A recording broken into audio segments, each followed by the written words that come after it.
The National Brain Tumor Foundation reported that the number of people who have lost their life due to brain tumor has increased by 300% in the last 3 decades.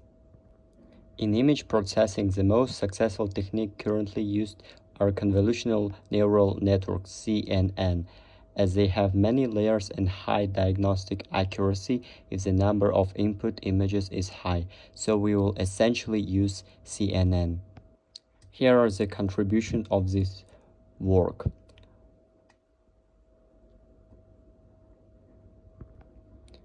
After analyzing the previous methodologies, researches, and etc.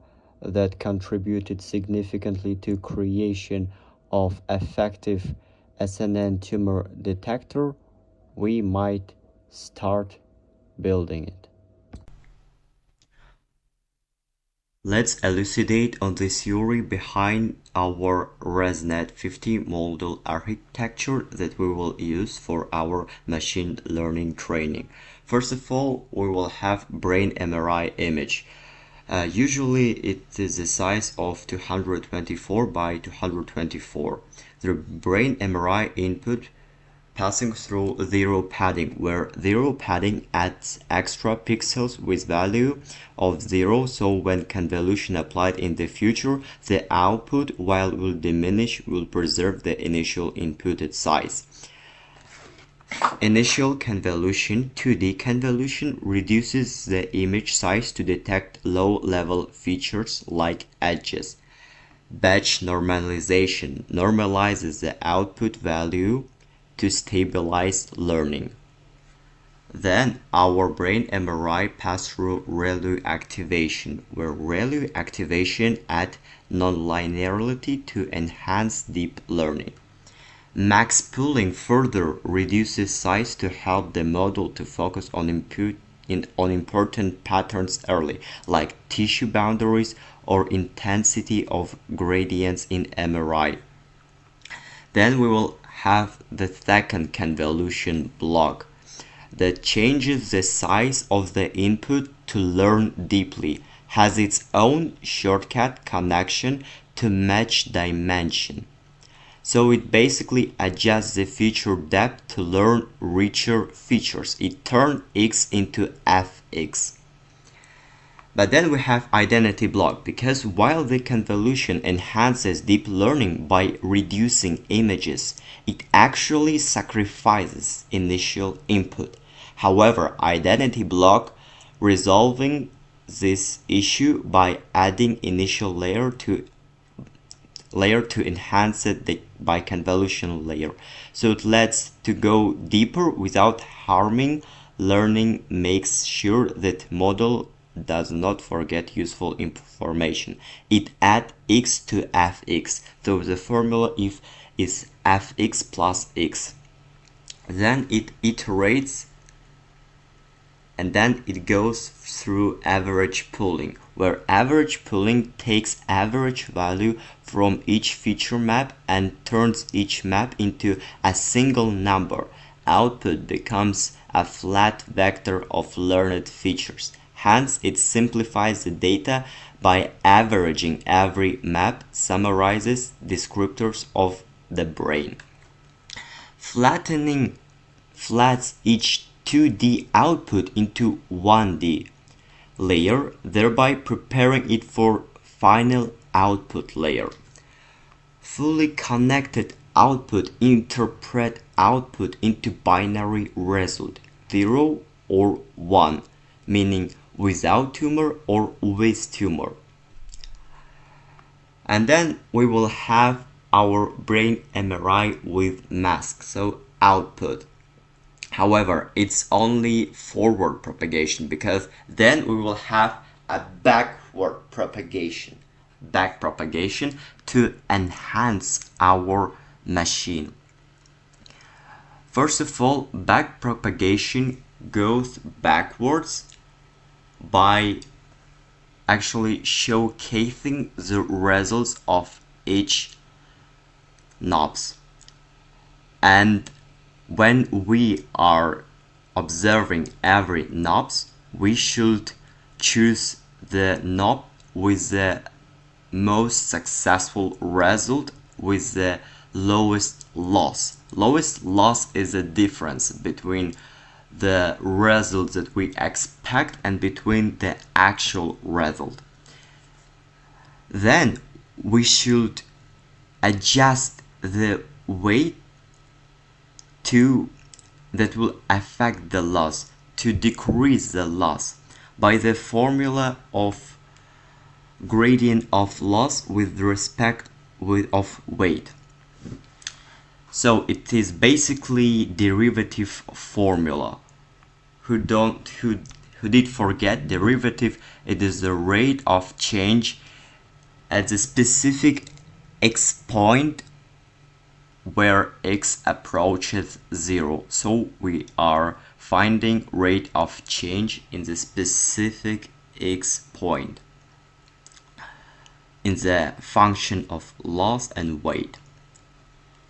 Then we should adjust the weight and add new weight by subtracting learning rate multiplied by derivative of error with respect to weight from old weight, and thereby we will extract new weight.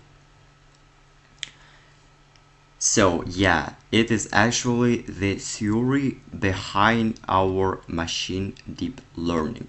So now we should go in practice. So now we are applying our theory to build our machine practically. So first of all, you might install open source data. You can actually install it from Kaggle or my GitHub repository, where we will have data mask CSV, data CSV, and images of specific MRI and corresponding mask.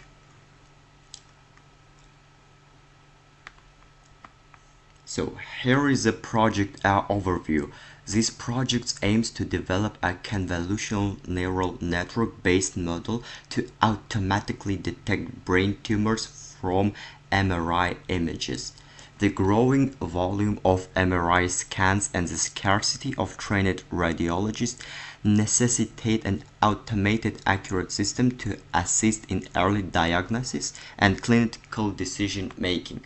So you can read it on my GitHub repository if you're interested in, because now I will show how you can train it by yourself. First of all, you might use Jupyter Notebook, or you can use as me Visual Studio Code, but then you should install Jupyter Notebook extension. Then you might use .v environment Python 3.11, because only this version of Python supports our dependencies that we will install. After dependencies installation, let's check our data. We import Panda and we define BrainDF as PD read CSV data mask CSV. Then we showcase the data that we have patient ID that we don't need patient ID, so further I will drop it. We will have image path, mask path, and mask itself. Here is the information. Now I use Plotly to plot the interactive bar chart, where we have BrainDF mask value counts indexed as X and mask value counts as Y. Then I check whether the file that I need to use exists. And does it exist? Yes, it does exist. Then I am playing with the data.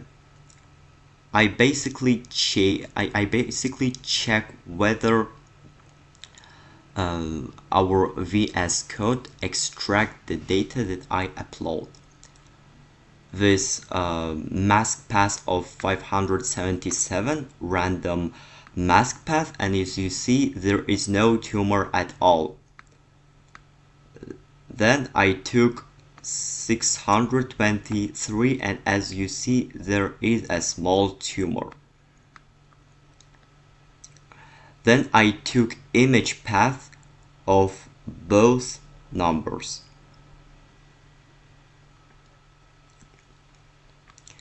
Then I represent the color of specific mask path.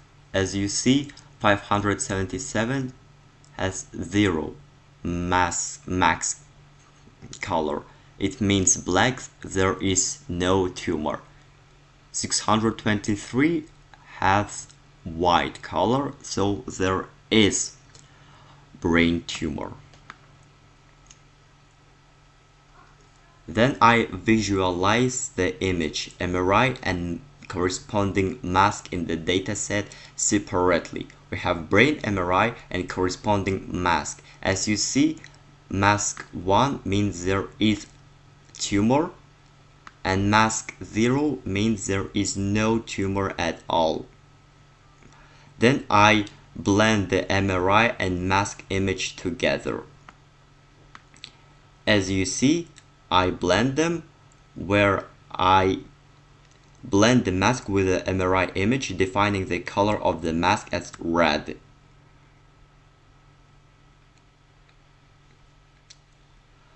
I drop the patient ID column because this is the information that we don't have to use. Then I convert the data in the mask column to string format to use categorical mode in flow from data frame. I split the data into train and test data where test size is 20%. I create an image generator and I create a data generator which scales the data from 0 to 1, thereby normalize the training and makes validation split of 20%. I create a data generator for test images as well. Then I get the ResNet 50 base model. It is the architecture that we will use that I clarified in the theory part.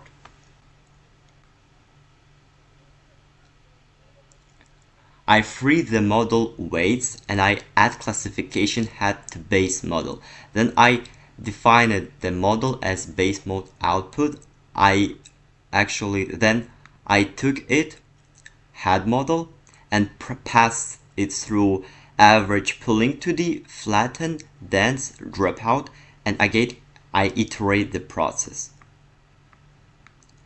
I add a final dense layer with 2 neurons as you see and inputted the base model and outputting our head model. Here is the model summary. I compile the model with loss function, optimizer, and metrics. I use early stopping to exit training if validation loss is not decreasing even after certain epoch. And I save the best model with least validation loss. Then as you see, it now trains our model for 1 epoch using data that we defined as data for training, determining how many batches to run per epoch, validating the model and applying checkpointer and early stopping to save the best model and stop it if early validation doesn't improve. Then I save the model architecture to JSON file for future use and I load pre-trained model instead of training the model for 1 hour. I load the model and I test the pre-trained model. I convert the predicted probabilities to class labels and now I predict it. As you see, 1 and 0.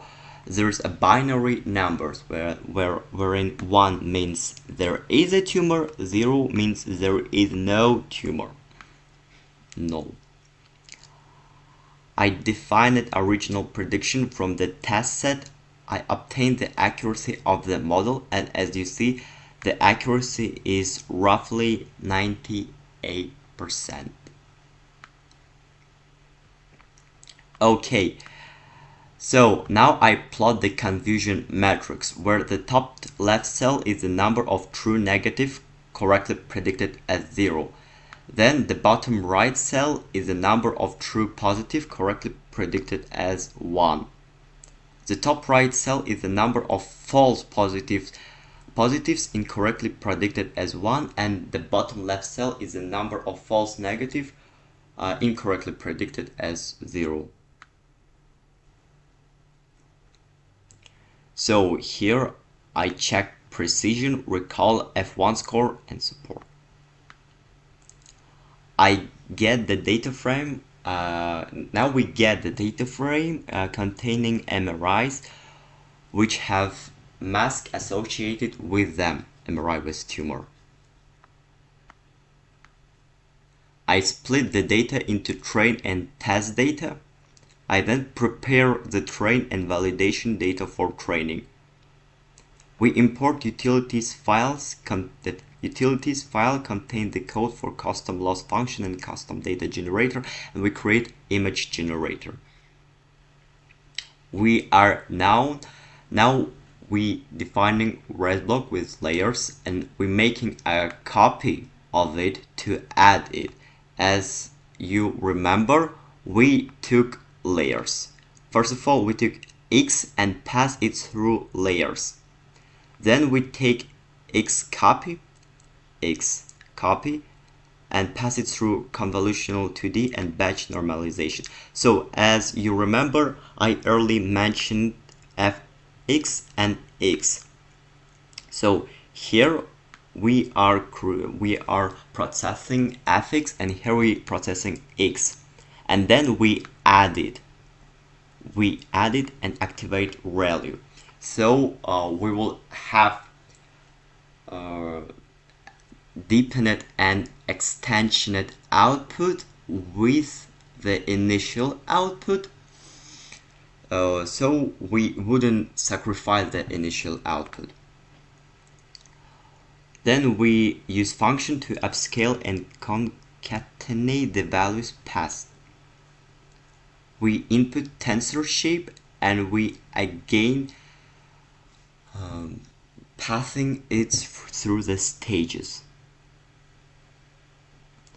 Then we define output as convolutional 2D, and we use the latest layer.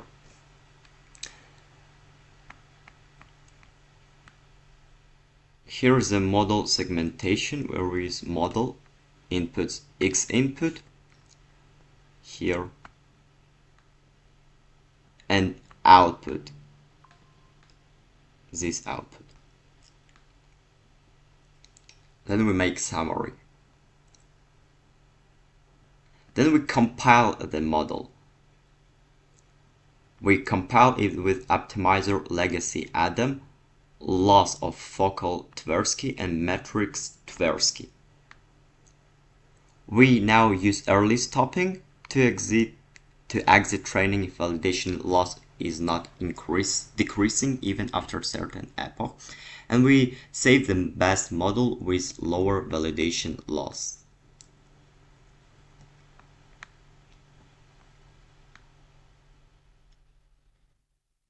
We save the model architecture to JSON file for future use. We load the model architecture, and we're making predictions. Now we are creating a data frame for the results. We have image path, predicted mask, and whether it had mask or no. Then we merge the data frame containing predicted results with the original test data. And then we actually, after our machine is ready, we are showcasing brain MRI original mask, AI predicted mask, MRI with original mask, and MRI with AI predicted mask. So we are now testing our machine learning model. We also use advanced visualization. And we basically trained our model. We now have our model in this specific JSON files, and then we should prepare app PUI, where we extract these JSON files and apply our machine learning model. So here is the path of how we actually now trained important machine learning model, SNN, convolutional neural network for brain tumor detection.